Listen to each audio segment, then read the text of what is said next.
Hello everyone, आप सब कैसे हैं। मैं उम्मीद करता हूं कि बहुत अच्छे होंगे और अपनी पढ़ाई को बहुत अच्छे से कर रहे होंगे। मैं Akash Kumar Badana ICT virtual classroom में आपका बहुत बहुत स्वागत करता हूं मेरे प्यारे बच्चों।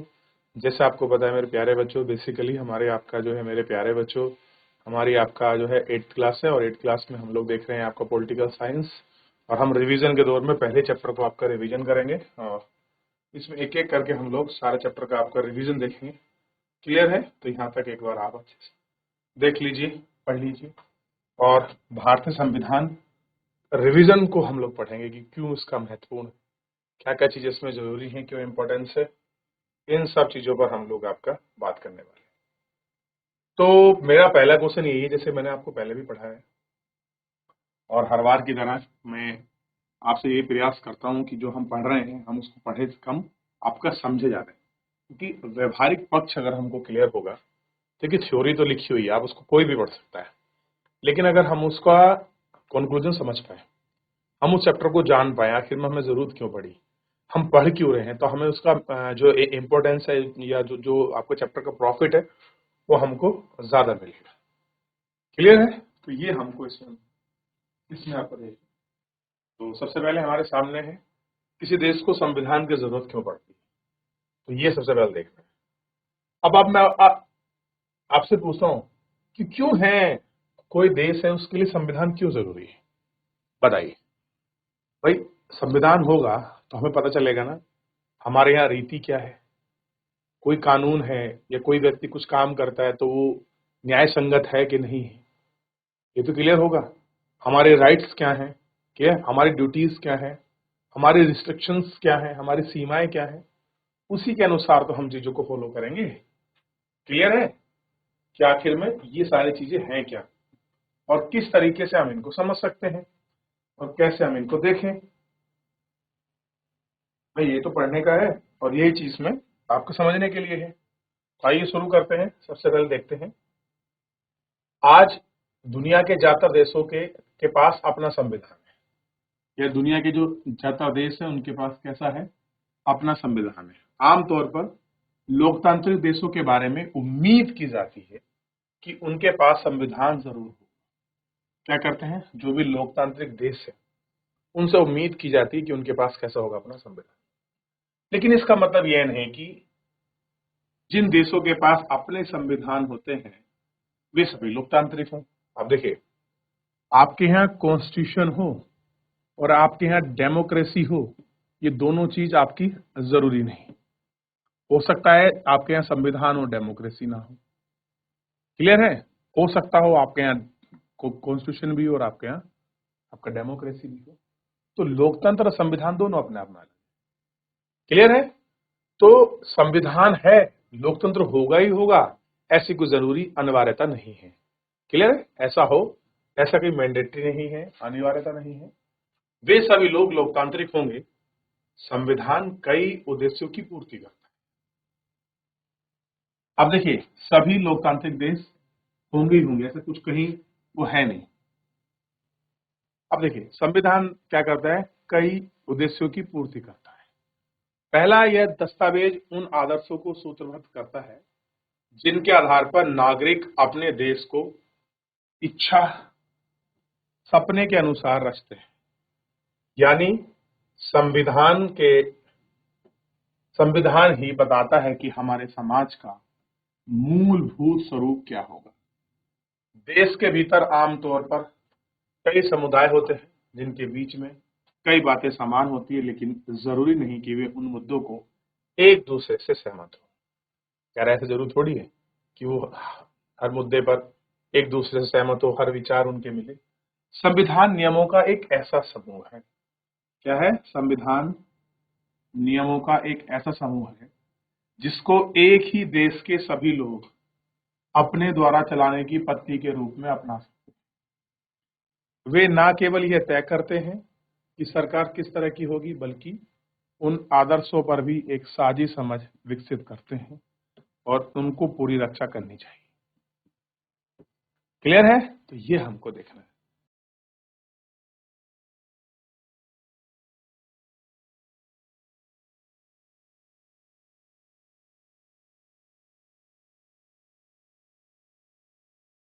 देख लिया? चलिए अब थोड़ा सा हम बात पर देखिए, इन बातों के क्या मतलब है, कह रहे जो बात है इनके क्या मतलब है, यह सोचने के लिए आइए दो बिल्कुल अलग परिस्थितियों पर गौर करते हैं। दो घटना भारत की उत्तरी सीमा पर स्थित नेपाल के ताजा इतिहास की घटना है। कह रहे उत्तरी सीमा पर स्थित है नेपाल, और आप नेपाल की ताजी घटना को देखिए। समाचार पत्रों के ऊपर दी गई खबरों में बताया गया है कि नेपाल के लोगों ने हाल ही में एक अंतिम संविधान को मंजूरी दी है। सवाल यह उठता है कि नेपाल पहले से ही संविधान था, उसे संविधान की जरूरत क्यों पड़ी। कह रहे भाई जब नेपाल में पहले से ही संविधान था तो उसे संविधान की जरूरत क्यों पड़ गई। इसका कारण यह है कि कुछ समय पहले तक नेपाल एक राजतंत्र था। राजतंत्र का मतलब जानते हो, जहां पर राजा के बनाए गए नियम कानून और बातें चलती हैं। ठीक, वह राजा का शासन था। 1990 में नेपाल का पिछला संविधान इस सिद्धांत पर आधारित था कि शासन की सर्वोच्च सत्ता राजा के पास रहेगी। क्या रहेगी, जो सत्ता है सर्वोच्चता वो किसके पास रहेगी, तो आपका राजा के पास रहेगी। नेपाल के कई लोग कई दशकों से लोकतंत्र की स्थापना के लिए जल आंदोलन करते चले आ रहे हैं। इस संघर्ष के फलस्वरूप 2006 में आखिरकार उन्होंने राजा की सत्ता को खत्म करने में कामयाबी मिली। कैसा मिली कामयाबी, नेपाल लोकतंत्र के रास्ते पर चलना चाह रहा था, इसके लिए एक नया संविधान बनाना चाहता, और कह रहे वो इसी तरफ चलना चाहता था, एक नया संविधान। पिछले संविधान को इसलिए नहीं अपनाना चाहते थे कि उनके आदर्श नहीं थे जो नेपाल को चाहते थे, वो वे कई तरह से लड़ते रहते थे। तो बहुत सारे डिस्प्यूट और ये चीजें लड़ने वाली जो है होती रहती थी। ठीक, जिस तरह फुटबॉल के खेल के मैदान के नियम देखते ही खेल बदल जाता है, कह रहे जिस तरह फुटबॉल के खेल के नियम बदलते ही खेल बदल जाता है, उसी तरह नेपाल को भी राजतंत्र की जगह लोकतांत्रिक शासन व्यवस्था पर चलाने के लिए अपने सारे नियम बदलने होंगे। तो पहले क्या व्यवस्था थी, राजतंत्र। तो संविधान किसके अनुसार था, राजतंत्र के। अब राजा का तंत्र हटकर अब किसका तंत्र बना है, लोगों का, जिसे हम लोकतंत्र कहते हैं, डेमोक्रेसी कहते हैं।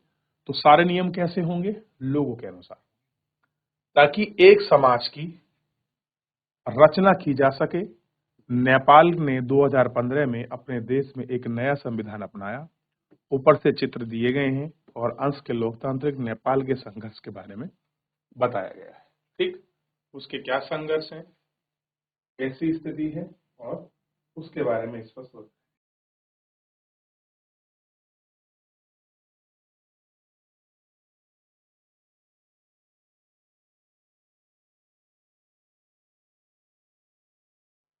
आगे बढ़े। भारतीय संविधान का दूसरा उद्देश्य होता है देश की राजनीतिक व्यवस्था को तय करना। नेपाल के पुराने संविधान में कहा गया था कि देश के शासन की बागडोर राजा और मंत्री परिषद के हाथ में रहेगी। यानी कि जितने भी इंपॉर्टेंट काम है वो या तो आपका राजा करेगा या राजा से जुड़ी जो मंत्री परिषद है वो करेगी।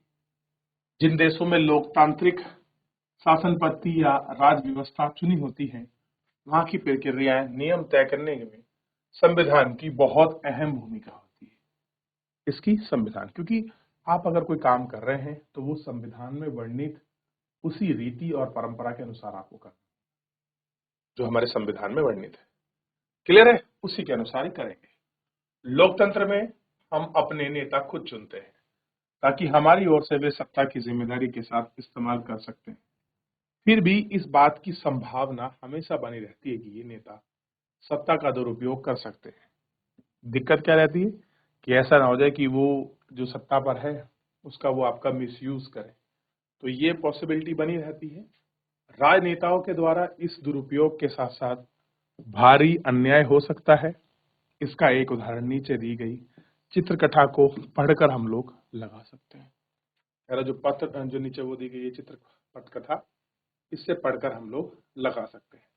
लेकिन इससे आगे लगाने से पहले एक बार आप अच्छे से गौर करके आप देखिए पूरे को, ठीक है, ताकि आपको क्लियर हो जाए अभी हमने क्या पढ़ा, संविधान की जरूरत क्यों थी, नेपाल और भारत में किस प्रकार का डिफरेंसेस है, इसको थोड़ा सा आपको देखने के लिए मिल जाएगा। चलिए एक बार देखिए, बताने का प्रयास करिए, देखते रहिए आप, ठीक है, ताकि क्लियर।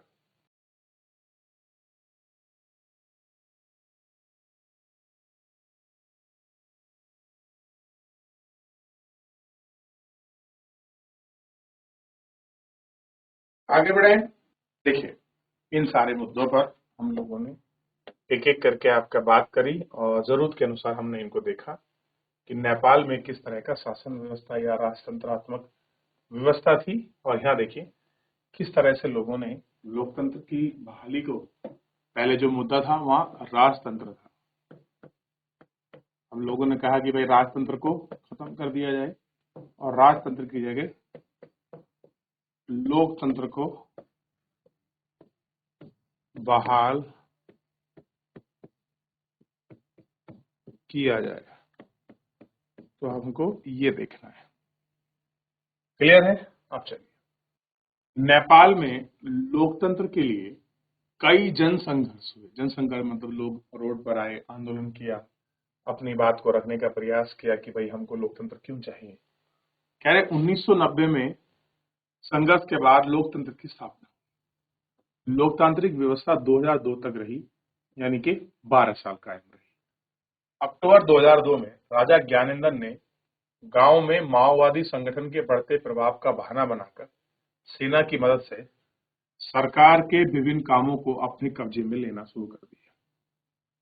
फरवरी 2005 में राजा ने शासन की बागडोर पूरी तरह से अपने हाथ में ले ली। नवंबर 2005 में माओवादी व अन्य राजनीतिक दलों के साथ 12 सूत्री समझौते पर दस्तखत किए। इस समझौते में आम लोग को लोकतंत्र और अमन चैन बहाल करने की कई उम्मीद दिखाई दे रही थी। लोकतंत्र के लिए चल रहे आंदोलन में 2006 तक शिखर पर पहुंचा। आंदोलनकारियों ने राजा की ओर से दी गई छोटी छोटी रियायत को नामंजूर कर दिया। आखिरकार अप्रैल 2006 में राजा ने तृतीय संसद बहाल करके राजनीतिक दलों को सरकार बनाने का मौका दिया। 2008 में राजतंत्र खत्म होने के बाद नेपाल में लोकतंत्र हो गया। 2006 में लोकतंत्र की मांग को लेकर चलने वाले राजनीतिक आंदोलन का दृश्य ऊपर चित्रों में दिखाया गया है कि कैसे कैसे मांग हुई, किस मांग को लेकर चला, पहले कैसे वहां लोकतंत्र राजातंत्र था, फिर लोकतंत्र हुआ, वापस राजा ने कैसे अपना शासन करने का प्रयास किया, फिर लोगों ने कैसे लोकतंत्र की बहाली के लिए प्रयास किए, आंदोलन किए। ये पूरी कहानी, ये पूरी जर्नी इसमें आपको दिखाई। क्लियर है, आप इसको देख सकते हैं, ठीक, ताकि ये पूरी बहाली, ये पूरी चीजें आपको क्लियर दिखाई।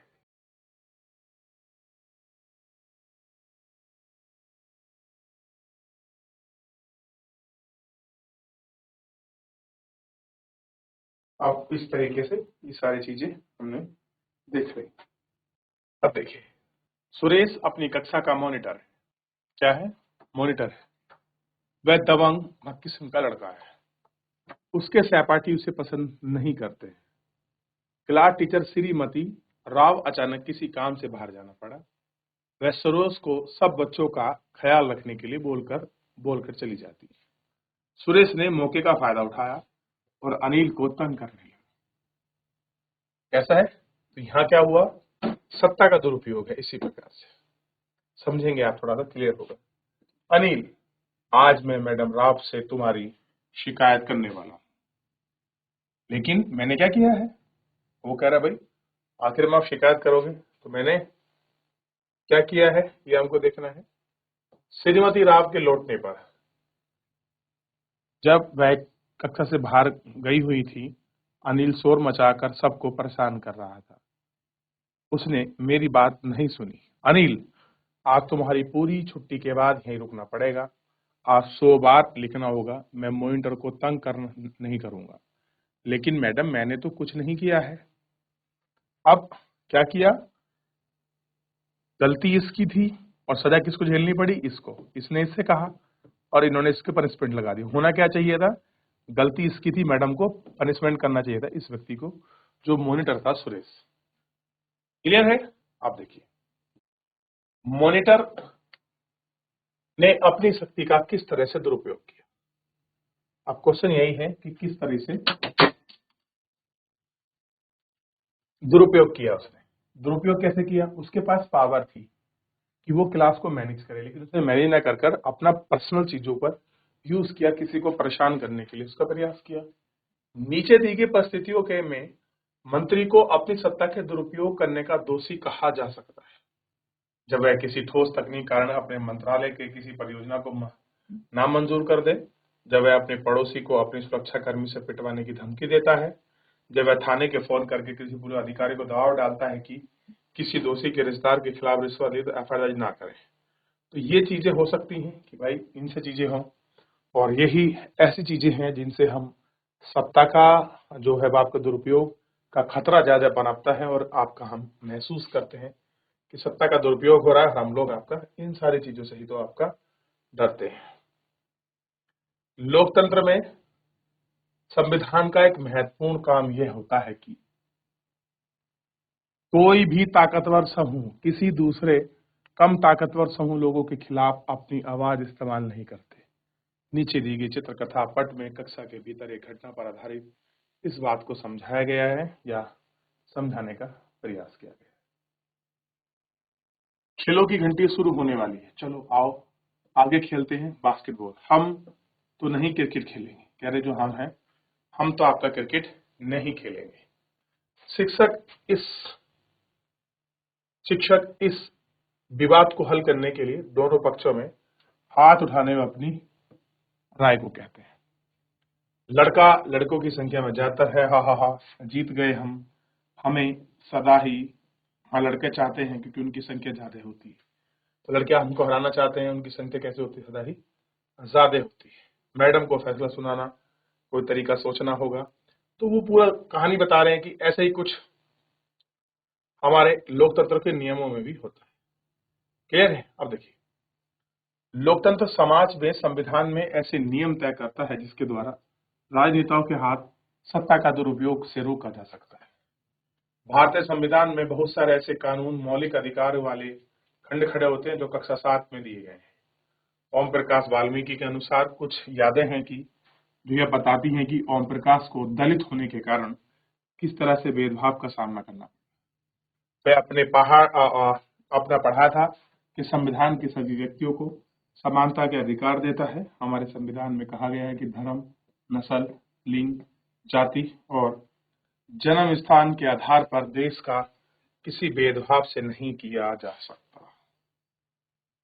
इस प्रकार समानता के अधिकार भारतीय संविधान का एक मौलिक अधिकार। कैसा है?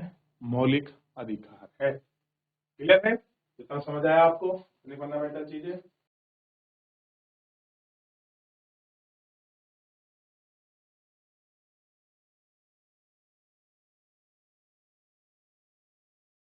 देख लिया? तो इस प्रकार से हम इसको देख सकते हैं कि कैसे कैसे स्थिति में कहां कहां पर क्या क्या चीजें हुई, कैसे कैसे हमने उन सब स्थितियों को हमने देखने का प्रयास किया।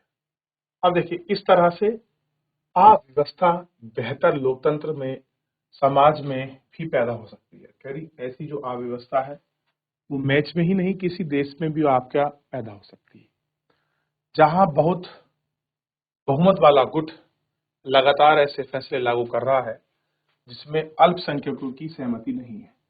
हो सकता है कुछ ऐसी चीजें हों जिसमें जो अल्पसंख्यक है, जिनकी संख्या कम है, उनकी सहमति ना हो। नुकसान होता है, जैसे कि चित्रकथा पट से पता चलता है कि निरंकुशता खतरा हर समाज में बनता रहा है। संविधान में दिए गए नियमों से इस बात का ख्याल रखा जाता है कि अल्पसंख्यकों को किसी ऐसी चीज से वंचित ना किया जाए जो बहुमत के समय के रूप में उपलब्ध हो। अल्पसंख्यकों पर बहुसंख्यकों का इस निरंकुशता के बढ़ते दबाव के प्रतिबंध करना संविधान में एक महत्वपूर्ण कार्य है। दबाव में एक समुदाय दूसरे समुदाय के ऊपर भी हो सकता है, जिसके आंतरिक समुदाय इंटर कम्युनिटी वर्चस्व है, फिर भी एक समुदाय के भीतर कुछ लोग दूसरे को दबाव दे सकते हैं कि अंतर समुदाय वर्चस्व किसे कहते हैं।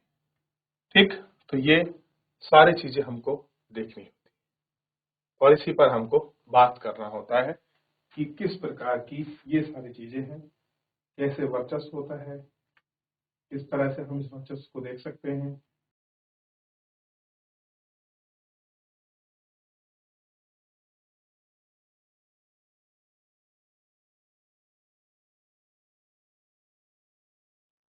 देख लिया संविधान क्यों होना चाहिए। पहले संविधान है वो क्यों होना चाहिए, इसका तीसरा महत्वपूर्ण कारण यह है कि खुद को अपने आप से बच सकते हैं। सुने में अभी भी जरा लगी है, असल में मतलब यह है कि कई बार इस मुद्दे पर बहुत आपके तीखे मोड़ सोचने लगते हैं। विचार हमारा व्यापक हित से है, नुकसानदेह हो सकता है। संविधान में हमें भावनाओं से बचने में मदद करता है और समझने के लिए नीचे पट चित्र कथा को आपका दिखाया गया है। कैसी है जो पट चित्र कथा है उसको आपका हमें दिखाया। क्लियर है? चलिए, तो उस जो पट्टचित्र कथा है उसको आप देख सकते हैं।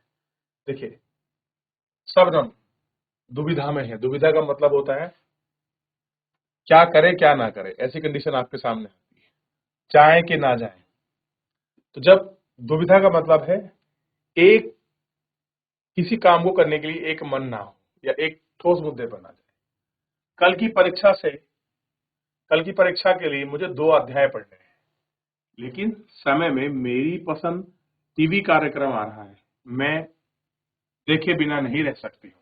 तो एक तरफ तो क्या है कि ये मेरी परीक्षा है, दूसरी तरफ है कि टीवी पर कार्यक्रम आ रहा। अगर मैं ऐसा करती हूँ तो दोनों ही आपका अध्ययन नहीं पढ़ पाऊंगी। या तो 2 चैप्टर पढ़ लो परीक्षा के लिए, या फिर जो वो आपका कार्यक्रम टीवी पे आ रहा है उसको देख लो। और अक्सर ऐसा होता है। शबनम तुम परेशान लग रही हो, क्या बात है? मुझे टीवी कार्यक्रम देखना है, लेकिन कल मेरी परीक्षा भी है और आप लोग वहां टीवी देखेंगे तो मेरा भी टीवी में मन जरूर करेगा। इस बात से सूझ रहा है कि अगर आज कोई टीवी देखा है तो शायद उसका मन भी वो आपका वहां पर ललचाए या देखे। तो ये सारे मन आपको दिखाई दें।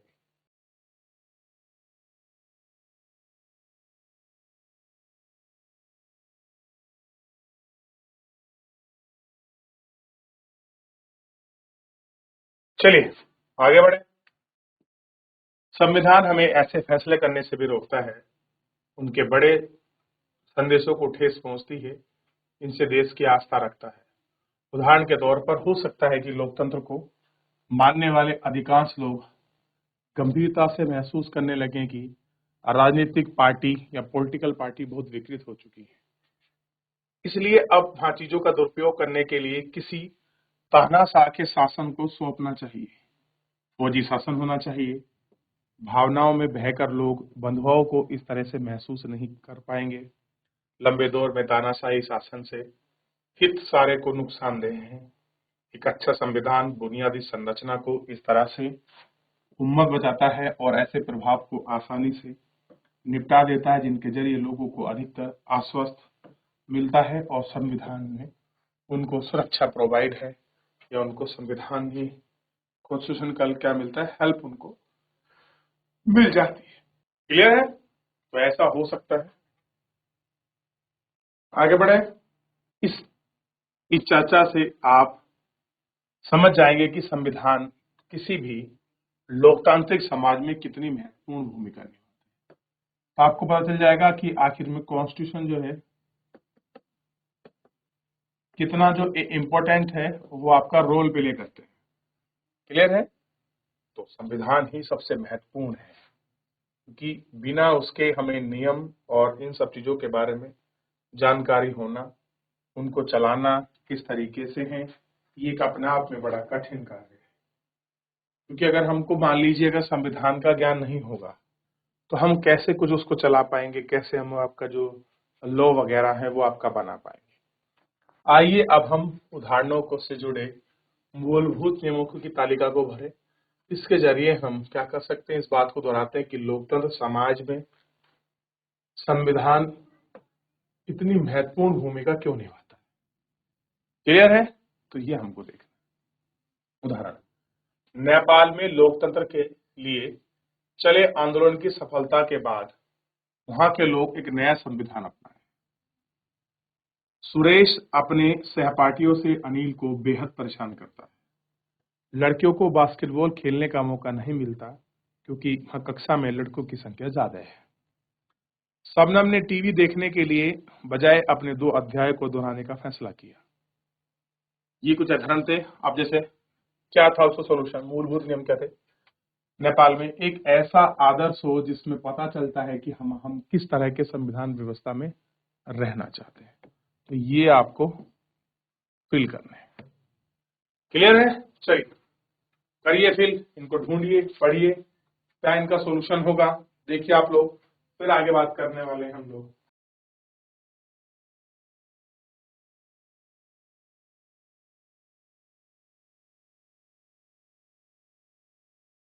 चलिए देख लिया। तो इस तरीके से हमने तो चैप्टर को पढ़ लिया, रिवीजन करने का प्रयास किया। तो थोड़ा सा जो भारतीय संविधान के लक्षण वगैरह को हम लोग कल देखेंगे, लेकिन आज हमने नेपाल की और कुछ मूलभूत चीजों को पढ़ने का, देखने का प्रयास किया। चलिए तो मेरे प्यारे बच्चों, फिलहाल आज के इस लेक्चर में इतना ही। मिलेंगे नेक्स्ट लेक्चर में, तब तक अपना ध्यान रखिए, आप चीजों को रिवीजन करते रहिए। धन्यवाद।